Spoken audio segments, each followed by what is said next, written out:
പുലരിയിൽ ഭൂപാളരാഗത്തിൽ ഭഗവാന്റെ പഞ്ചാക്ഷരി മന്ത്രം ഉയരുമ്പോൾ പടിയാറും താണ്ടി ഞാൻ അവിടുത്തെ സവിധത്തിൽ പരിചൊടുവന്നെത്തി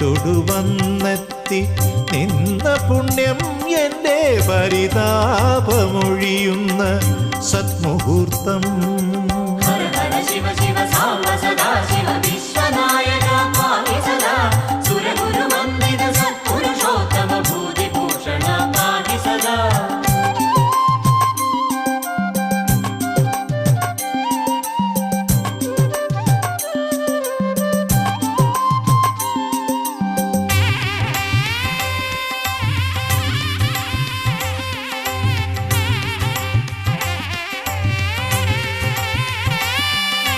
നിറമാല